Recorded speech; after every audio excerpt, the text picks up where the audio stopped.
Trump just canceled the peace negotiation trip to Pakistan and proves in practice that the United States holds all the cards against Iran. The decision came as a blunt message this Saturday, April 25, 2026. Washington will no longer travel across the world to sit down for talks that don't deliver absolutely everything the United States wants. I'll tell you all about it in a moment. But now you'll want to be subscribed to the channel to stay well informed, real-time information with the best journalistic quality you've ever seen. The benchmark for credibility, Milson Alves, Global. The American envoys Steve Witkoff and Jared Kushner were preparing to head to Islamabad, but Trump blocked the mission before departure and made it clear that if Tehran wants a deal, they will have to approach the United States. With the naval blockade tightening the Strait of Hormuz, new sanctions hitting the shadow fleet carrying Iranian oil, and the regime under pressure both internally and externally, Trump showed that he does not intend to negotiate from a position of weakness.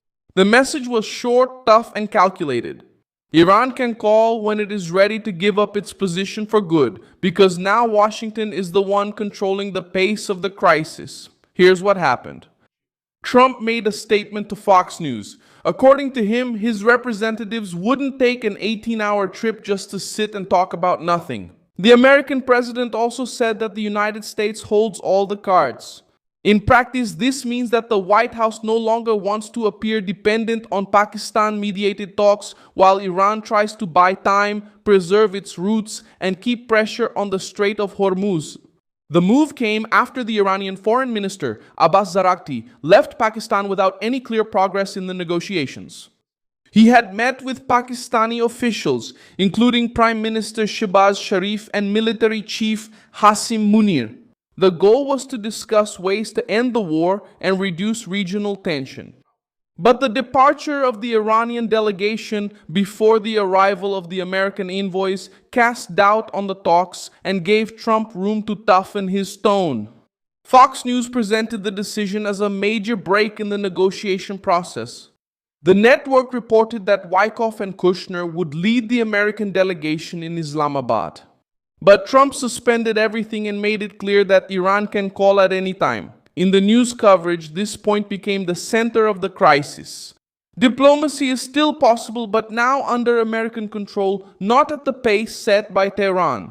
Pakistan was trying to position itself as a bridge between the two sides. Islamabad wanted to show diplomatic strength because it has relations with Iran, dialogue with the United States, and a direct interest in preventing the crisis from spreading even further throughout the region. But the attempt ran into the same problem as always. Iran talks about negotiation but resists Washington's main demands. And this time, Trump decided not to accept a conversation that seems like just a way to buy time. American pressure is not just in words. The Treasury Department announced a new round of sanctions against companies and vessels linked to Iran's so-called shadow fleet. This network is accused of helping Tehran sell oil through hidden routes, bypassing sanctions and maintaining revenue for the regime. Among the targets mentioned is the Chinese refinery Hengli Petrochemical, as well as dozens of companies and ships involved in transporting Iranian oil. The Secretary of Defense, Pat Hegseth, also reinforced the message.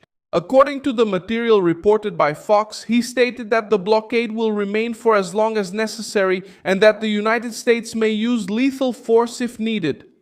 This statement raised the tone of the crisis because it showed that the naval blockade is not just symbolic. It is treated by Washington as a real instrument of pressure against vessels linked to Iran. This is the point that changes Tehran's calculations. Before, the regime could bet on long negotiations, tough speeches, and alternative routes to sell oil. Now it sees the United States combining three fronts at the same time: conditional diplomacy, economic sanctions, and a maritime blockade. It's layered pressure. One shuts down the talks when negotiations stall.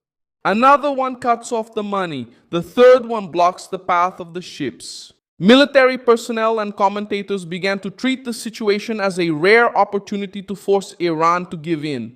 Dakota Meyer, a Marine Corps veteran and Medal of Honor recipient, said on Fox that the United States is in a favorable position and that the Iranian regime might only take negotiations seriously in the face of tougher pressure. He also stated that the Trump administration knows how to make deals but should not accept weakness. The discussion became even more heated when the island of Karg was mentioned. This island is seen as a strategic point for the Iranian oil sector.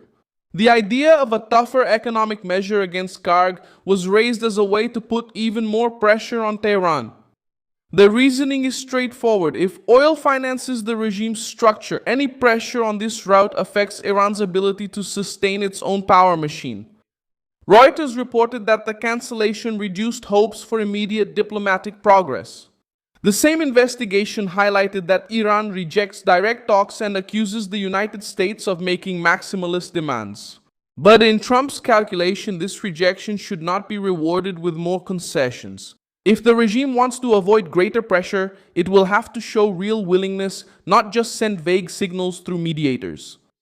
The tougher U.S. stance also reflects an internal reading of Iran's crisis. Trump stated that there is confusion within the regime's leadership and that the United States has the advantage. This interpretation strengthens the decision to maintain pressure. For the White House, if Tehran is worn out, divided, or under economic pressure, now is not the time to ease up, but to turn up the pressure. The crisis also sends a message to other nations that are watching the situation closely. China, energy buyers, maritime operators, insurers, and transport companies know that any connection with Iranian oil can become a problem.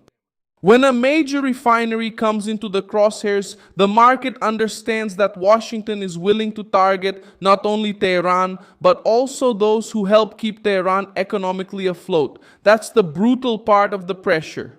Iran doesn't need to lose only on the military front to be cornered. It's enough to lose secure access to money. It's enough to see its ships being watched. It's enough to see buyers backing off. It's enough to see mediators losing strength. Little by little, the regime is left without the same room to maneuver. In the end, Trump canceled the trip to Pakistan, and the pressure will continue on oil, on Hormuz, and on the network that keeps the regime standing. And it goes on to say that the United States holds all the cards against Iran. Leave a like on this video, subscribe to the channel, and at the end, take a look at the comments so you can be even more engaged with the Milson Alves global community.